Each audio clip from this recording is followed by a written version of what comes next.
बिस्मिल्लाहिर्रहमानिर्रहीम। मैं हूं अच्छी अमल हक और आप देख रहे हैं दी यूथ आइकॉन। आप सब लोग जानते हैं कि पिछले कुछ दिनों से जो आर्मी चीफ का मसला फंसा हुआ था और कई चीज़ें सामने आ रही थी, वो बड़ी खुशसलूबी से तय हो गया और नए जनरल आसम मनीर ने ओहदे का हल्फ भी उठा लिया था। उन्होंने अपने ओहदे का चार्ज भी पूरी तरह संभाल लिया। उसके बाद कई चीज़ें सामने आ रही हैं जो इंतहाई अहम है। उन्होंने ये बात सबसे पहले कही है, ट्वीट किया है कि जिस तरह की तकरीब हुई है उनकी हल्फ बर्दारी की और जो जनरल बाजवा की आखिरी तकरीब थी उन्होंने स्टिक जनरल आसम मनीर को दी। इस तरह की तकरीब पर मुकम्मल पाबंदी का ऐलान किया उन्होंने और उन्होंने इस बात को ट्वीट भी किया है कि आइंदा इस तरह की चीज़ें नहीं होंगी और आइंदा इस तरह की कोई भी तकरीब नहीं होंगी। उस तकरीब में मैं आपको बताता चलूँ कि राना सनाउल्लाह और कई दूसरे लोग मौजूद थे,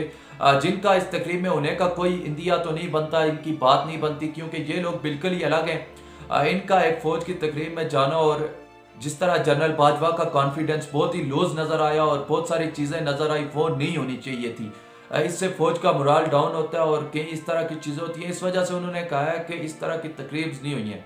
नहीं होंगी। और इसके अलावा भी एक बात सामने आई है कि जनरल साहब ने आज ही रात को जो ISI के जनरल थे उनसे इस्तीफ़ा लिया है और अब नए ISI जनरल को लगाया जाएगा और नया कोई शख्स सामने लगाया जाएगा। जैसे आजकल जनरल बाजवा के अमेरिका और चाइना के हवाले से पॉलिसीज की बातें सामने आ रही हैं, इन चीज़ों को भी देखते हुए ये कदम उठाया जा सकता है, क्योंकि जनरल आसम मनीर चाहते हैं कि वो पूरी तरह फौज को अपने काम में और नई चीज़ें वहाँ पे ला सकें, उनको अपने तरफ पूरी तरह काम कर सकें और जो पॉलिसीज थी जनरल बाजवा की, जो गलत पॉलिसीज थी, उनको ख़त्म किया जा सके, फौज की किबले को दुरुस्त किया जा सके और हकीकी मानों में सियासत से दूर लेके जाया जा सके।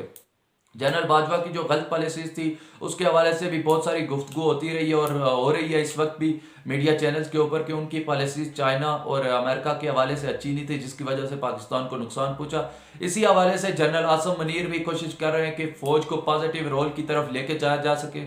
फ़ौज को आगे लेके जाया जा सके और इस तरह की चीज़ें सामने आ रही हैं। और ये पाबंदी की दरअसल वजह भी यही है कि फ़ौज को एक अपने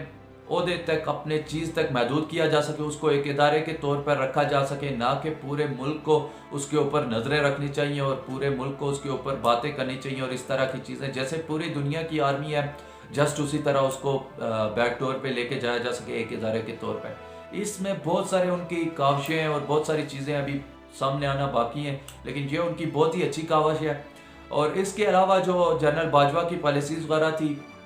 उनके हवाले से बात करें तो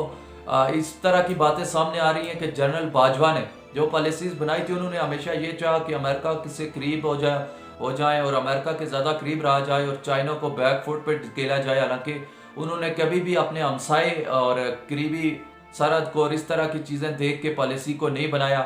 कि कौन हमारे करीब है और किस तरह, बल्कि उन्होंने अपने मफाद के लिए पॉलिसीज़ वगैरह बनाई और उन पॉलिसीज़ पे अभी तनकीद भी हो रही है और वो सारी चीज़ें अभी सामने आ रही हैं। कुछ चीज़ें मज़ीद भी सामने आएंगी, लेकिन इसके ऊपर जनरल आसम मुनीर का भी बहुत ही अच्छा स्टांस नज़र आ रहा है कि उन्होंने पाबंदी लगाई है इसके तकरीब के ऊपर और दूसरा उन्होंने ISI चीफ को भी हटाया और वो नए ISI चीफ लगा रहे हैं ताकि जो इस वक्त इस मुल्क के अंदर जो लोग हैं और जो उनकी बाकियात हैं जनरल बाजवा की आर्मी के अंदर, जो पॉलिसीज़ वगैरह के हवाले से उनके अमी लोग थे, उनको ख़त्म किया जा सके